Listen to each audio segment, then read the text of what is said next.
অভিনন্দন জানিয়েছেন। কাজ করতে চাই বাংলাদেশের সাথে, বাংলাদেশের যে সম্পর্ক ইমপ্রুভ করতে চাই এবং আগামী দিনের দুই দেশের মধ্যে সম্পর্ক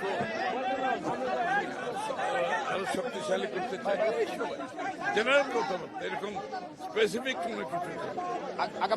আগামী মন্ত্রিসভা নিয়ে কোনো আলোচনা হয়েছে কিনা আপনাদের বৈঠকে? মন্ত্রিসভা নিয়ে কোনো আলোচনা হয়। এমনি আপনাদের জাতীয় সরকার গঠনের কথা বলেছেন, আগে আগে আপনাদের ইশতেহারেও এটা ছিল, চেয়ারম্যানও বলেছেন, আপনারা বলেছেন। মানে আমাদের সাথে যুবপথে যারা আন্দোলনে ছিল তাদেরকে সাথে রেখে আমাদের 31 দফা বাস্তবায়ন এবং জাতীয় সরকার বলা হচ্ছে। আচ্ছা, এই তো আপনাদের যে গণতান্ত্রিক বিজয় বলা যায়, আপনারা নেতারাও বলেছেন জনতার বিজয়, গণতন্ত্রের বিজয়। দীর্ঘ ফেসিবাদ বিরোধী আন্দোলনের পর আপনাদের লড়াই সংগ্রামের যে প্রত্যাশা সেটা পূরণ হয়েছে। আপনারা যে ফলাফল এখন পর্যন্ত বেসরকারিভাবে পেয়েছেন, এটা আপনাদের প্রত্যাশিত ছিল?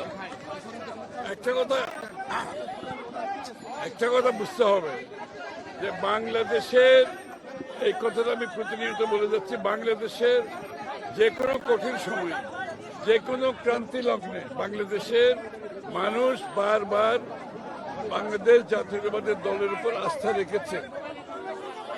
এবারও সেই কাজটা বাংলাদেশের মানুষ বাংলাদেশ জাতীয়তাবাদী দল এবং তার নেতৃত্বের উপর আবারও আস্থা রেখেছে। বিগত দিনও ক্রান্তি লগ্নে কঠিন সময়ে যখনই আসছে সেটা বিএনপির উপর আস্থা রেখেছে। এবারও তারা তাই করেছে, কারণ তারা জানে একমাত্র বিএনপির মাধ্যমে যে কঠিন সময় থেকে আমাদের উত্তরণ ঘটাতে হলে বিএনপির মাধ্যমে সেটা করতে হবে, বিএনপির নেতৃত্বের মাধ্যমে সেটা করতে হবে।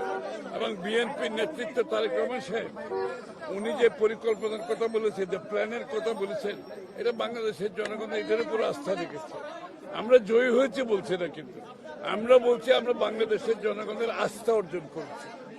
জয়ী হয়েছে একথা বলতে চাই না, বাংলাদেশের জনগণের আস্থা অর্জন করেছি। আস্থাটা রাখতে হবে, এটা অনেক বিশাল কাজ। আপনারা সবাই দোয়া করবেন। ভাই, একটা বিষয়, সংসদে যারা বিরোধী দল হবে, আমরা দেখি যে অন্যান্য সময় বিরোধী দল সরকারি দলের বিরুদ্ধে নানান ধরনের কর্মকাণ্ড করে। এইবারে আপনারা বিরোধী দলের আপনার আহ্বান কি থাকবে যারা হবে? রাজনৈতিক শিষ্টাচারের মাধ্যমে যত বেশি রাজনৈতিক শিষ্টাচারের মাধ্যমে আপনি আপনার রাজনৈতিক কর্মকাণ্ড পরিচালনা করবেন, গণতন্ত্র অত শক্তিশালী হবে। এবং আমরা যে গণতন্ত্র, বাংলাদেশের মানুষের রাজনৈতিক, সাংবিধানিক, গণতান্ত্রিক অধিকারের কথা বলছি, সেটা রাজনৈতিক শিষ্টাচার অত্যন্ত গুরুত্বপূর্ণ। সেটার ক্ষেত্রে সেটা সংসদের ভিতরে হোক আর বাইরে হোক। প্রতিবেশী দেশ সহ অন্যান্য দেশের সঙ্গে বিএনপির আগামী সম্পর্কটা কেমন হবে? এটা বিগত দিনে সবসময় ছিল বিএনপির। আমরা কোনো কান্ট্রি সেন্ট্রিক, কোনো দেশ কেন্দ্রিক আমাদের কোনো পররাষ্ট্রনীতি নাই। আমাদের পররাষ্ট্রনীতি সব দেশের সাথে, বাংলাদেশের মানুষের সাথে, বাংলাদেশের সাথে, এবং কোনো কান্ট্রি সেন্ট্রিক, কোনো দেশ কেন্দ্রিক আমাদের কোনো পররাষ্ট্রনীতি নাই। Thank you.